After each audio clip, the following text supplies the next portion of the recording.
नमस्कार प्रिय दर्शक बंधुगण, जदि आपण जड़े कर्कट राशि जात व्यक्ति अटंती तेबे हुए तो आपण अपेक्षा शनि शक्ति को आउ कहीं भल भाव में बुझीपारे ना।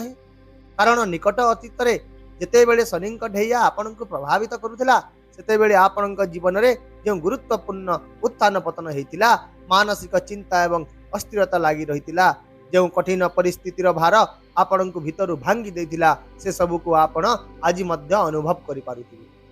जदियो शनि ढैया मार्च 2025 रे शेष हो जाइतिला, किंतु वास्तवता एया जे ढैया शेष हेबा परे मध्य आपण आशा अनुरूप सुख पाई नथिले। सबुठी लोक माने कहूतिले जे आपणक समय बदली जीव, जिनिस गुड़िक सहज हो जीव, किंतु आपणक जीवन रे समस्या पूर्व पर ही समान भाव रे देखिबा को मिलिला।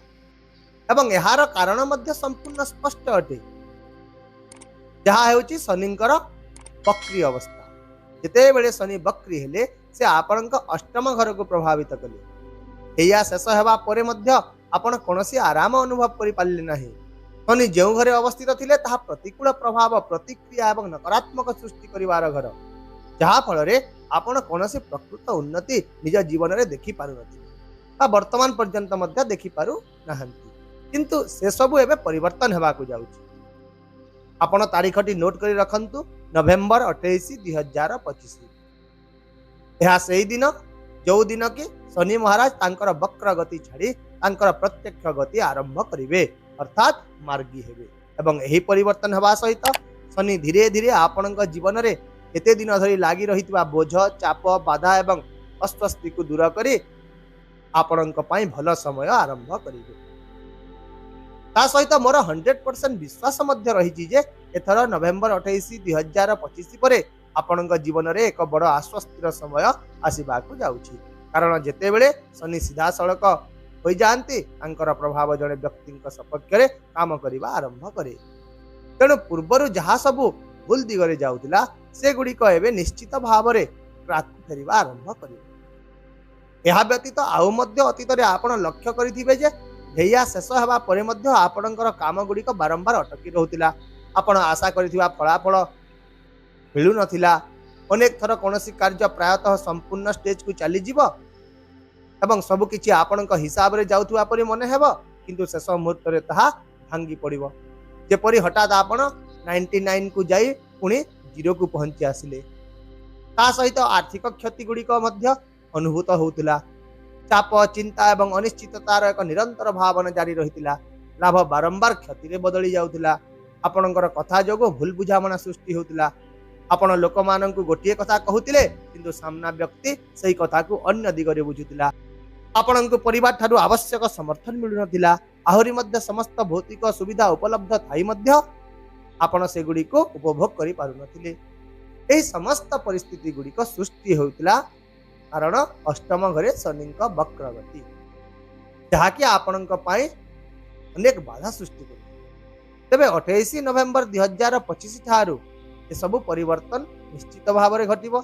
शनि मार्गी हेबा मात्रे आपणक काम रे थिबा बाधा गुड़िक अदृश्य हेबा आरंभ करिवो। फलाफल आपणक आशा अनुसार आसीबो। मानसिक चिंता ह्रास पाइबो। आत्मविश्वास पुनि थरे वृद्धि पाइबो एवं धीरे धीरे परिस्थिति गुड़िक संपूर्ण भाव में आपणक सपक्ष रे फेरिबा आरंभ मध्य करिवो। एहा व्यतीत आपणकर मानसिक चाप दूर हेबो एवं एहार सीधा सड़क प्रभाव आपणक आचरण, आपणकर निष्पत्ति एवं आपणक जीवन प्रत्येक दिगरे निश्चित भाव में दृश्यमान। आउ मध्य जेकोसी आर्थिक संतुलन रे मध्य उन्नति देखा देबो। कोनोसी स्थान रे जदि टंका अटकी रहिछि ताहा एबे मुक्त हेबो। एहा व्यतीत जदि किए आपणकु कोनोसी टंका दाबी करी हैरान करथिला सेतु मध्य आपण मुक्ति पाइबे। आपणकर आर्थिक परिस्थिति स्थिर रहिबो एवं धीरे धीरे स्थिरता प्रकाश पाइबा आरंभ। या छड़ा परिवार रे आपणकर सम्मान पुणी थरे लेउटी आसीबो। ए पर्यंत जे आपण निज आत्मविश्वास उपर संदेह करुथिले जे आपणक जीवन रे पुणी केबे भल दिन आसीबो कि नाही, तेबे ता उत्तर मु देई देउची निश्चित भाव रे आसीबो एवं सही समय आरंभ हेबा को जाउची। ताहेले मु जे ए परिवर्तन विषय रे कहूची ताहार दुईटी प्रमुख कारण मध्य रहिची। मु सेमिति कहू नाही। प्रथम कारणटी हैला शनिंकर मार्गी गति, जहा कि मु आपणको एहा पूर्वरु ही कहि सारिछि। एवं द्वितीय कारणटी हेउची वर्तमान समय रे आपणक लग्न रे बृहस्पतिंकर गोचर चलीछि। तेबे चलतु ताहाकु मध्य टिके बुझी नेबा। लग्न रे बृहस्पति गोचर आपणकर व्यक्तित्व, आपणकर आत्मविश्वास, आपणकर बुझामणा शक्ति एवं आपणकर आचरण को वृद्धि करिथाए। आउ मध्य ଏହା द्वारा अप्रत्याशित लाभर संभावना देखा जाए। गत 2-3 वर्ष मध्य आपण जो सब गुरुत्वपूर्ण क्षति सहिचंती ताहा एबे पुनरुद्धार निश्चित भाव रे हेबो। आपणकर बुद्धि एवं कौशल एक नूतन लेवल रे पहुंचीबो। जीवन रे सम्मान, सफलता एवं उन्नति पाई अनेक सुयोग सृष्टि हेबो। ଏହା छड़ा जदि आपण निज पिला मानक विषय रे कोनोसी चिंता करूछंती, जेपरि कि सेमानकर करियर हैला, स्वास्थ्य हैला, विवाह हैला किंबा जो दंपति मानकर संतान प्राप्ति रे विलंब देखा जाउची, से सब मध्य एही समय मध्य रे समाधान हवा परि मने हेउची। शनिंक मार्गी एवं बृहस्पतिंकर दृष्टि जोगो एही समस्या गुडी को धीरे धीरे ह्रास पाइबो एवं समाधान र पथ आपणक पई स्पष्ट हेबारे लागिबो। यह सहित दैनंदिन रोजगार मध्य वृद्धि पाइबो, पार्टनरशिप रे लाभ मिलिबो एवं एक सुसज्जित वैवाहिक जीवन ए समय मध्य रे आपणक पई देखा जी। यह सहित दैनंदिन रोजगार रे वृद्धि पाइबो, पार्टनरशिप रे लाभ हेबो एवं एक सुसज्जित वैवाहिक जीवन आपण निश्चित भाव रे बिताइबे। आउ एक गुरुत्वपूर्ण कथा हेउची जे शनि वर्तमान बृहस्पति राशि रे मध्य गोचर करूछंती एवं जेते बेले बृहस्पति दृष्टि निज घरे पड़िबो, यह आपणक पई पुनः भाग्यर सहयोग आनी देबो। गत 3 वर्ष धरि आपणक अनुकूल रे नथिबा भाग्यर पुनी पुनरुद्धार हेबो। 28 नवेम्बर 2025 रु 27 जुलाई 2026 पर्यंत एही समय गत 2.5 वर्ष रु 3 वर्ष धरि आपण जो सम्मुखीन होतुवा समस्त समस्या रहिछि से सब को अंत करिवो एवं एही समय आपणक जीवन रे नूतन शक्ति, नूतन दिग एवं एक नूतन गति आनिबो। तथापि मध्य वर्तमान एटी प्रश्न हेउछि जे आपण एही समय रे केउ सब विशेष प्रतिकार करिवा उचित।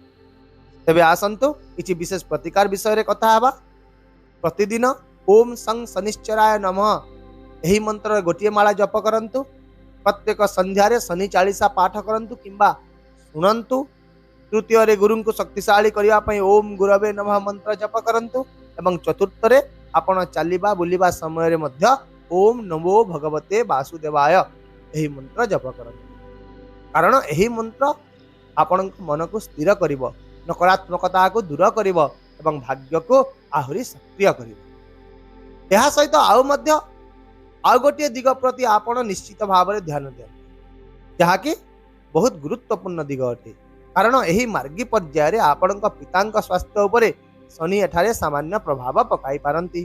तेणु आपण निज पितांक स्वास्थ्यर जत्न नियंतु एवं परिवार रे बुझामणा प्रति विशेष ध्यान दियंतु। एहा व्यतीत अन्य सबु दिगरे शनि आपणक पई विशेष शुभ फल आनिबा को जाउछि। आशा करुछि मो द्वारा प्रदान करा जेतिबा हे विस्तृत सूचना निश्चित भाव में आपणक जीवन में स्पष्टता, दिग्दर्शन एवं नूतन आशा आनीदेव। यदि भिडियोटी भल लगिला तेबे आपण निजर गोटे प्रेमपूर्ण लाइक और कमेंट दियंतु एवं जदि आपण चैनल को नुआ ही देखुचंती किंबा ए पर्यंत चैनल को सब्सक्राइब करि नांती तेबे दया करी सब्सक्राइब मध्य करि दियंतु। ताहेले असंता काली पुणी देखा हेबा आउ एक नूतन सूचना वीडियो सहित। से पर्यंत विदाय दियंतु। नमस्कार। जय जगन्नाथ।